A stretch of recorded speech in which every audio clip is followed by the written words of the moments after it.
So thank you for your patience. Today I'm going to talk to you about the character of a brand.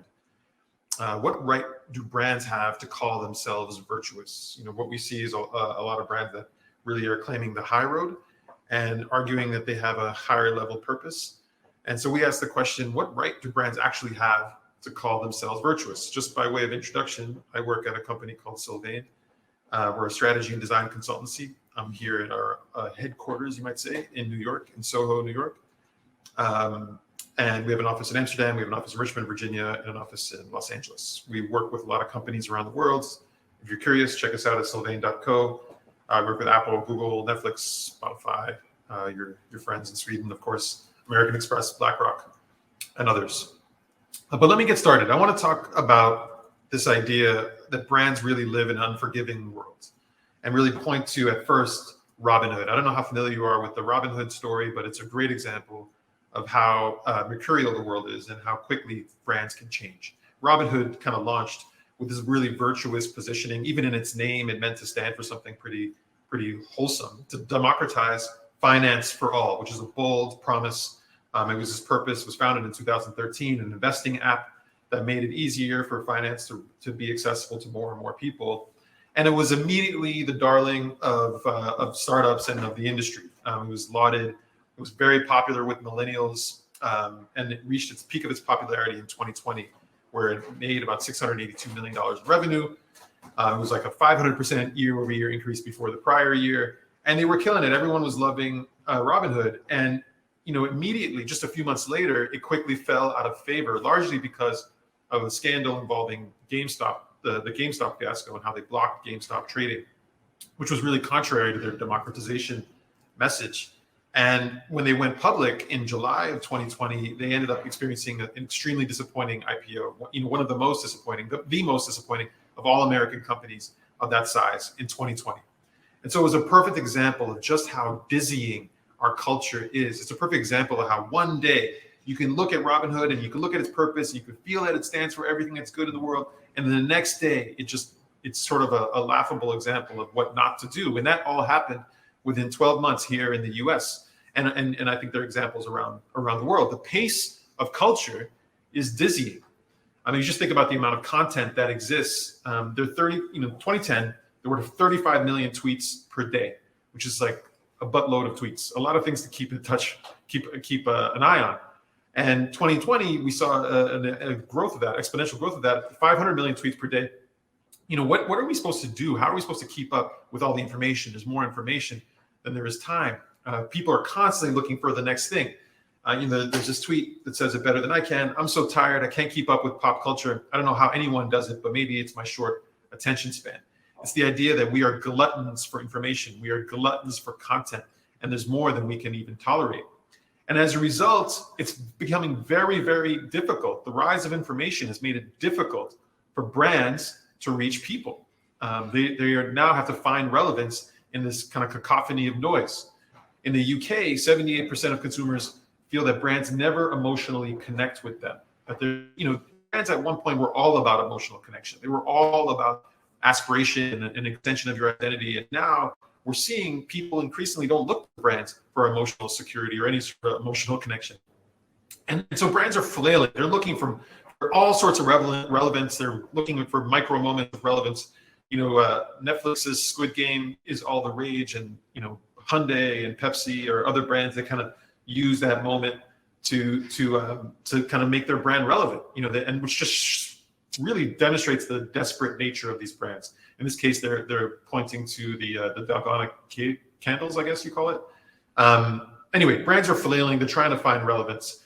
Meanwhile, consumers, they're earnest. They're talk about virtuous. They're virtuous. They are in control of the dialogue, and they care about the collective good. And they're standing up for causes and drawing attention to things that people normally don't think about. They feel a sense of moral responsibility, and now they're more values driven than ever. And so brands really, how do they fit in a world where consumers are setting the cultural agenda? It used to be brands that set the cultural agenda. It used to be Nike and Apple and all these big brands that said, these are the things we need to care about at this moment. But now it's consumers that are saying climate is a priority. It's consumers that are saying that Black Lives Matter. So where do brands fit in that world? It turns out that 64% of consumers will boycott a brand if it takes a stance they disagree with. They really believe that brands are decisions that they're making, and they have to be extensions of their identity. And that this was a global study. In the US, 71% of US consumers expect brands to take a stance. So while they're highly critical, they're also expecting brands to actually have a point of view. Neutrality isn't an option. They expect brands to take a stance. And again, going back to the global, 83% of consumers think brand profits should be directly tied to positive societal impact. People believe commerce and revenue needs to have a social angle to it, a social attachment to it, that revenue for the sheer sake of revenue is not enough. So this movement that's happened over the past few years has sort of sparked something we've seen greater globally, which is a corporate reckoning, let's say, around the purpose of business. And a good example of that is the Business Roundtable, which was chaired by Jamie Dimon, who's the CEO of JP Morgan Chase. And they really are out there really claiming that the purpose of business is to benefit the society. There's tons of work that's being done around this, the Certified B Corporation, Larry Fink at BlackRock. So many are out there talking about how business has a new role to play. You might even argue that this new role comes as a response to the failings of government or the disenfranchisement of people when it comes to government broadly. So business is playing an increasing role. And as a result, you're starting to see businesses, small and large, even the smallest ones, beginning to structure themselves differently and literally beginning to lay the groundwork of a startup so that it has a purpose embedded within it, so it has a social meaning from the get-go. And there's some good examples of that. You know, your good friends at Spotify, their purpose that they claim is to unlock the potential of human creativity. The Impossible Burger people, they say, to make the global food system truly sustainable. And Slack, of course, their purpose is to make work life simpler, more pleasant, and more productive. What I find interesting about so many of the purpose statements that we're seeing from these emerging startups, or these emerging juggernauts, I might say, is that their purpose statements have nothing to do with their products. Their purpose statements have nothing to do with their business. Their purpose statements have nothing to do with their shareholders. It's usually ties to some sort of existential human need or quality. You know, in the case of Spotify's creativity and Impossible, it's about the global food system being sustainable. So what does that mean, really? And for me, it puts a pressure, it puts a burden on these companies to actually prove these out. You know, they say have these lofty promises. What are you going to do about it? So what you see, you know, again, another Swedish company, IKEA, starts these really bold moves. You know, buyback schemes to buy old furniture. Apple launches a $100 million racial equity program, or Unilever achieves real gender balance across its global leadership. Only within the last year and a half are we beginning to see companies really demonstrating their purpose in their actions. And they're starting to invest in it significantly, and they're looking for guidance. And it's sparked a complete flurry of insanity around this term purpose. Everyone's talking about purpose, small companies and big companies. What's your purpose? What's your purpose? Here I am talking about it at a conference, and I do it a lot. And a lot of companies pay other consultancies to help them on their purpose, which all contributes to this notion of the purpose industrial complex. It's a network of strategic relationships and overlapping interests that allow companies, consultancies, celebrities, nonprofits, and governments to build appealing and profitable brands around noble aspirations. We argue that it's almost like a conspiracy, where this notion of purpose has been so lifted up, propped up through media and consultancies and celebrities and companies, all to really perform purpose. And that's what we're seeing, that this notion of purpose is beginning to be much more performative than real. It's great that it's being prioritized, the idea of purpose and the self-reflection of what business is, but purpose is really being performed. WeWork is famous. You know, their purpose was elevate the world's consciousness, and they break down how we work, we live, and we grow, all unleash human superpowers or whatever. So I would say that that's laughable, because WeWork is the famous example of an internet company gone wrong, or a tech company or a modern company gone wrong. And they've sort of collapsed and deflated in themselves in the midst of COVID and so on. So I think it's a good example of how purpose doesn't necessarily align with business. And that, sometimes you perform this purpose. And a great example of that was in 2020, around the killing of George Floyd here in the US. So many brands put a black square on that. It was like called Blackout Tuesday. It was the next Tuesday or the following Tuesday after George Floyd's murder. And it was sort of a moment for all brands to say, hey, we're down. We recognize this, which is important. And of course, it's a valid cause. But what does it mean when it's become a trend and all brands do it all at the same time, and then they stop doing it all at the same time? And then you don't see these commitments continue. And there was this great meme that someone did that wrote like a generic statement on the behalf of a brand. So we at quote unquote brand are committed to fighting injustice by posting images to Twitter that express our commitment to fighting injustice. To that end, we offer the solemn white on black JPEG that expresses vague solidarity with the Black community, but will quietly ally the specifics of what is wrong, what needs to change, or in what ways we will do anything about it. This is doubly true if brand is particularly guilty of exacerbating these issues. We hope this action encourages you to view brand positively without, expecting anything from us. There is a hypocrisy we're beginning to see around purpose. Companies beating their chest, wanting attention, but yet, are they really committed to it? If you're in New York around early July or at the end of June, you'll see rainbows everywhere. That's when the Pride Parade is. And so many brands have latched on to the rainbow to, really allegedly support the LGBTQ community. And it's awesome to see. I remember when we first started seeing it a couple of years ago, it was a great allyship moment. But when you dig in deeper and you look at some of the biggest sponsors of Pride Weekend here in New York, you'll see that many of them themselves actually donate money to anti-gay politicians that are seeking to block things like the Equality Act.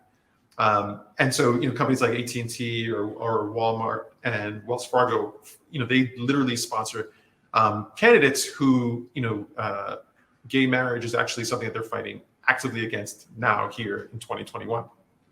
So I argue that a lot of these purpose statements, they're really nothing but hollow advocacy, that it's advocacy without any real meaning, without any real discipline, without any real integrity behind it. And why? And those words I choose carefully because those are human words. And that maybe what we're wanting from brands is a little bit more character, is a little bit more integrity, a little bit more of a point of view. Is it possible? Is it possible that brands can have character? 66% of consumers globally think transparency is one of a brand's most attractive qualities. When a brand opens and innovates in the open or does anything out in the open, people are increasingly appreciating that and they're loving that. They don't need brands to be heroes. They need brands to be transparent. And a great example, and I can't do a purpose presentation without talking about Patagonia. Great example is Patagonia, where they've done these incredibly bold moves to really own their place and own their presence in the greater economic system. Like their famous campaign many years ago, "Don't buy this jacket." What company actually tells you not to buy their things? Or Sephora, a few years ago, they did this racial bias in retail study. It was a pretty deep expose on how and what is how racial bias manifests itself in retail, in beauty, in culture at large. And who did it? Sephora, the lead purveyor of beauty. So it was a really profound moment to be transparent about what we're all doing, and brands appreciate those moments. So I think it's important to make a distinction between virtuous corporate principles and accessible human traits.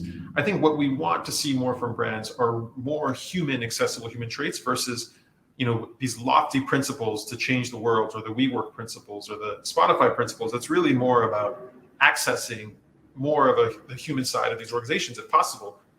And those moments are only proven through actions. Action, indeed, is the sole medium of expression for ethics. And it's important to actually express the purpose, express the ethics through action.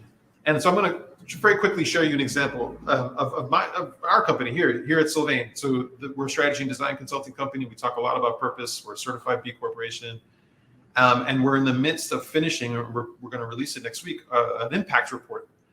Consultancies and design agencies, they don't do impact reports. Big companies do. We're small, but we felt it was important to actually reflect on our role and the role of consulting in general. And we identified human traits, as just as I said, that really prove our commitment to quote unquote progress. And there are 5 human traits that were right for us. One was just, a culture of genuine respect for all, expressed through equity, inclusion, and opportunity. We do that through our work with the WNBA and some things that we do internally. The second is open, a commitment to transparency and honest communication, which work arrangements and processes that are as flexible as possible. Can we really be inclusive in how we do the work we do and the decisions we make? Compassionate, radical consideration of all people, communities, and ecosystems impacted by the company's operations. We think hard about everybody that our work touches. Discerning, through a thorough and formalized consideration of every brief's potential for societal harm or benefit and alignment with our own values. We are very critical of the work we take on. And then finally, consistent, embedded processes and workflows ensure progress is systemized across all facets of our business. So that's how we prove it, our virtue, so to speak. We identified 5 human traits: just, open, compassionate, discerning, and consistent, to really express our purpose. Now, this is right for Sylvain. This is right for Sylvain. Doesn't mean it's right for every company, but given the work we do, given who we are, this is how we manifest our purpose. A virtuous brand is a human brand. And I think that connection needs to be linked at all times. You can't have principles to prove you're virtuous. You sort of have to express it through these character traits. So the question I would ask you is if you're thinking about a brand or your own brand, how do you want your brand to impact human progress? In what way do you feel you have a place in the world of human progress? And what behaviors should your brand exhibit to achieve that progress? What actions? We did an impact report and we shared a couple other examples from Sephora and Patagonia and others. What would you do? So thank you. My name is Alain. I hope you can still hear me. Can you still hear me?